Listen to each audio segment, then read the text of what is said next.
चीन ने भारत की उत्तरी सीमा पर 60,000 सैनिक तैनात किए हैं। ये जानकारी किसी और ने नहीं बल्कि अमेरिका ने दी है। अमेरिका के विदेश मंत्री माइक पॉम्पियो ने इसकी जानकारी दी है।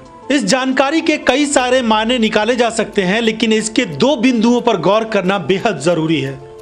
पहला ये कि अमेरिका और चीन के बीच जो तनाव है उसके परिप्रेक्ष्य में इस बात को देखा जा सकता है, लेकिन उससे बड़ी बात यह है कि भारत और चीन के बीच जो सीमा विवाद है वो और ज़्यादा गहराता जा रहा है।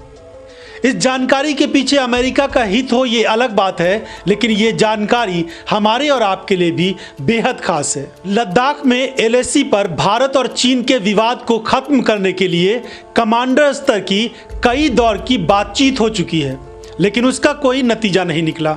दोनों देशों के विदेश मंत्री भी इस मामले पर कई बार चर्चा कर चुके हैं, लेकिन मामला सुलझने के बजाय और पेचीदा हो गया है और उलझ गया है। चीन अपनी हरकतों से बाज नहीं आ रहा है और अपने सैनिकों की टुकड़ियों को उसने सीमा पर भेज दिया है और बड़ी संख्या में सैनिक तैनात कर दिए हैं। सीमा पर गतिरोध के बीच चीन ने वास्तविक नियंत्रण रेखा यानी लाइन ऑफ एक्चुअल कंट्रोल पर 60,000 से ज़्यादा सैनिकों को तैनात कर दिया है। माइक पॉम्पियो ने बीजिंग के बुरे बर्ताव और क्वाड समूह के देशों के सामने खतरा पैदा करने के लिए चीन पर यह बड़ा सवाल खड़ा किया है। जिस तरह की खबरें आ रही हैं उससे लोगों की चिंताएं ज़रूर बढ़ रही है।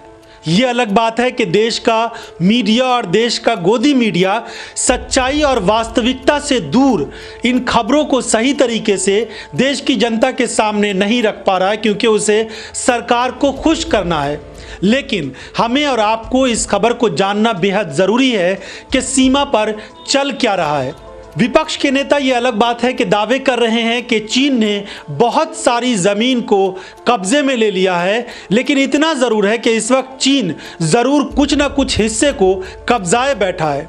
और अब चिंता की बात यह है कि आने वाले दिनों में सर्दियां बढ़ने वाली है और सर्दी के मौसम में अगर चीन अपनी गतिविधियों को और आगे बढ़ाता है तो सोचने वाली बात है कि सरहद पर और मुश्किलें आने वाली है। दिक्कत इस बात की भी है कि जब से चीन और भारत का सीमा विवाद शुरू हुआ है सही खबर लोगों तक नहीं पहुंच पाई है। खुद केंद्र की सरकार के कई मंत्रियों के अलग अलग तरह के बयान आए और उसके बाद प्रधानमंत्री नरेंद्र मोदी ने भी जिस तरीके से ये बात कही थी कि हमारी सीमा के अंदर कोई नहीं घुसा है, उसको लेकर भी उनकी बहुत ज़्यादा आलोचना हुई थी।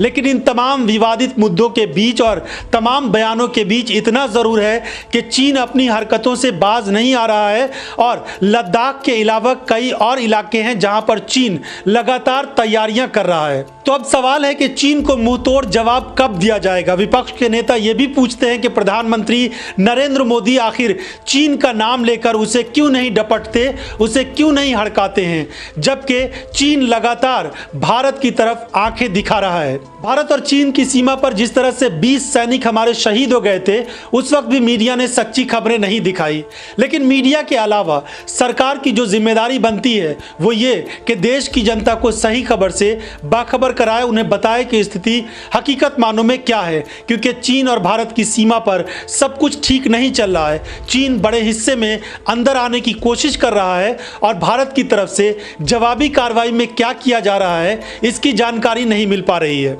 याद कीजिए वो वक्त जब प्रधानमंत्री नरेंद्र मोदी खुद कहते थे कि हमारी सीमा पर कोई आंख उठाकर नहीं देख सकता है।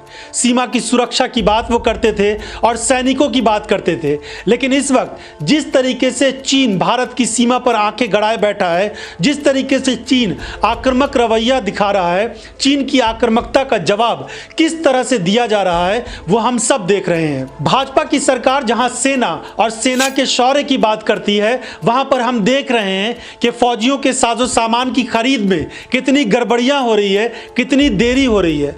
कई ऐसी भी खबरें सोशल मीडिया के माध्यम से आ रही है कि जो सैनिकों को आवश्यकता है वो उन तक नहीं पहुंचाई जा रही है। सबके बीच देश की जनता को इस बात का इंतजार है कि आखिर चीन का मुंहतोड़ जवाब उसको कब मिलेगा।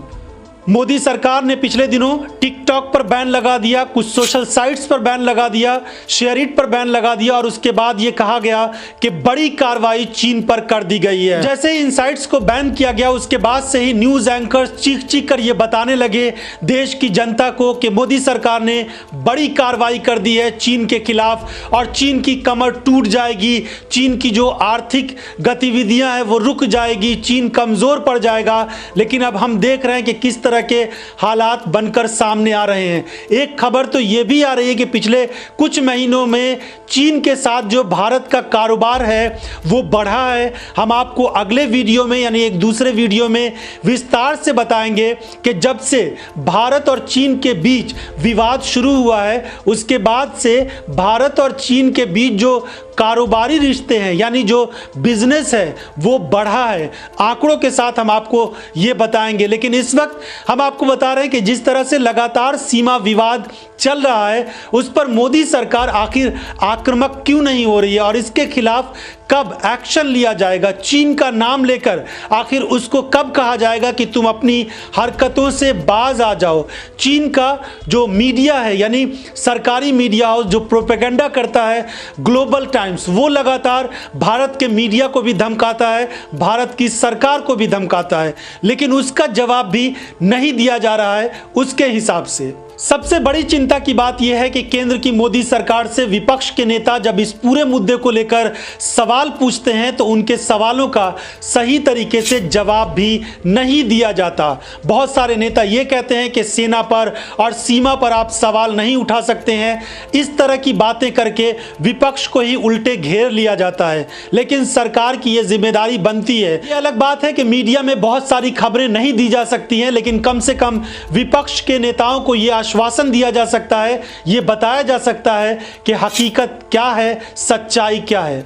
अगर आपको यह वीडियो पसंद आए तो लाइक और शेयर जरूर कीजिएगा और हमारे चैनल को अगर अभी तक आपने सब्सक्राइब नहीं किया है तो चैनल को सब्सक्राइब जरूर कर।